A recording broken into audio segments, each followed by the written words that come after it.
Olá, a gente vai falar sobre a expansão e diversidade econômica na América Portuguesa e sobre a colonização espanhola aí na América Inglesa. Oi, eu vou falar sobre os franceses e holandeses várias colônias portuguesas. Desde a chegada de Cabral, o domínio português sobre sua colônia na América foi ameaçado por outros países europeus. Nem mesmo a instauração dos governos gerais em 1549 conseguiu afastar as incursões estrangeiras. Estas, ao contrário, aumentaram no século XV e XVI. A União Ibérica, 1580 a 1640, período em que Portugal e suas colônias passaram a integrar as posses da Espanha, atraiu para o Brasil, sobretudo, franceses e holandeses. Os franceses, após terem explorado para o Brasil no litoral, no início do século XV-XVI, fundaram, em 1555, uma colônia no Rio de Janeiro, a França Antártica. Foram expulsos pelo governo geral Mendes Sá, em 1567, mas tentaram estabelecer no Maranhão uma nova colônia. No primeiro e no segundo parágrafo, quando Cabral chegou o domínio português na sua colônia América, ele foi ameaçado por países europeus. Nem mesmo governos gerais no ano de 1549 conseguiu parar com essas ameaças. Ao contrário disso, as ameaças só aumentaram nos séculos XV e XVI. A União Ibérica, em 1580, holandês na colônia portuguesa, estendeu-se no litoral do atual Maranhão até o território que hoje corresponde a Sergipe. O conde Maurício de Nassau, 1604 a 1679, foi nomeado para administrá-lo. Ele permaneceu no cargo entre 1637 e 1644, preocupado em normalizar a rica produção açucareira. Nassau conseguiu a colaboração de muitos senhores de engenho, concedendo-lhes empréstimos que permitirão o aumento da produtividade. Ele também trouxe artistas e cientistas da Europa, concedeu liberdade de região e modernizou o Recife urbanisticamente. Quem foi o Conde Maurício de Nassau? Conde Maurício de Nassau, 1637 a 1644. No período de 1637 e 1644, sua função era governar as terras dominadas pelos holandeses na região de Pernambuco. Seu governo durou 7 anos e foi responsável por várias transformações, principalmente urbanísticas, em Recife. Eu vou falar sobre a expansão territorial e diversificações das atividades.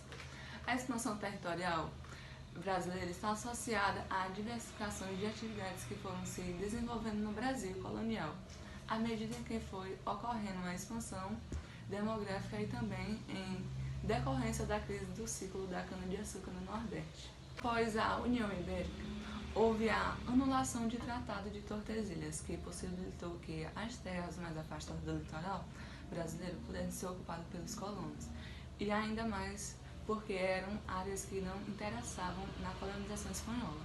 Então, ocupando de maneira desigual por diferentes motivos, podemos resumir a expansão territorial brasileira. Região Nordeste. O litoral foi o primeiro local da ocupação portuguesa, devido ao interesse econômico da cana-de-açúcar e também por motivos da defesa militar no território. Podemos observar que a maioria das capitais nordestinas, com exceção de Teresina, é claro, são cidades litorâneas. Já o interior do Nordeste foi povoado pela expansão da pecuária, tendo por principal seu eixo o Rio São Francisco e outros povoamentos, que, cortado pelos rios, a pecuária torna-se o principal meio econômico do Nordeste. Bom, eu vou falar sobre a região Sudeste e a Centro-Oeste. Essas regiões foram povoadas pela atuação dos bandeirantes em busca do ouro. Na verdade, a figura bandeirante é decisiva para a expansão territorial brasileira, que foi através das bandeiras do interior para o Brasil, sendo penetrado a corrida do ouro no início do século XVIII. As atividades mineiras, onde se concentravam a extração mineradora, também foi onde mais se concentrou a população, construindo para o desenvolvimento das cidades, construções de estradas, surgimento de vilas e urbanização do sudeste do Brasil. Hoje eu vou falar sobre a expansão bandeirante.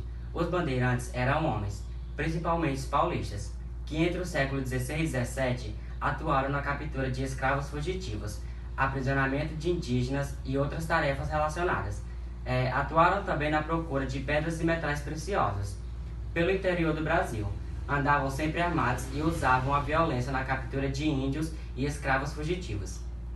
Os bandeirantes foram responsáveis pelo desbravamento do território brasileiro. Expandiram o território brasileiro para além das fronteiras determinadas pelo Tratado de Tordesilhas. Tinham geralmente como ponto de partida as cidades de São Paulo e São Vicente. Caminhavam seguindo o curso dos rios, como por exemplo o rio Tietê. As expedições de bandeirantes, organizadas por particulares, eram conhecidas como bandeiras. Bom, vou falar sobre a conquista do Sul. Apesar de terem dizimado muitos grupos indígenas e submetido grande parte deles à escravidão, é inegável o papel das bandeiras na ocupação e povoamento do interior do Brasil, mudando povoados, dando início à exploração mineradora e, sobretudo, ampliando as fronteiras da colonização, além dos limites estabelecidos pelo Tratado de Tordesilhas. Para sustentar a dominação russa sobre o Sul, criaram-se estâncias, grandes fazendas de gado cujo êxito foi favorecido pelas condições naturais dos pampas, uma planície coberta de excelentes pastagens e pelo mercado consumidor da região das minas. A pecuária sulista desenvolveu produções de charques, carne seca durável, que aos poucos tornou-se a base da economia da região, controlada pelos portugueses, considerando-se plenamente no final do século XVIII.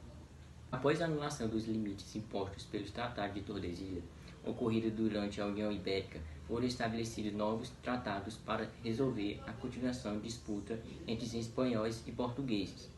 No sul da colônia, como o Tratado de Madrid de 1750, o Tratado de Santo Lidéu. Oi, hoje eu vou falar sobre a colonização espanhola.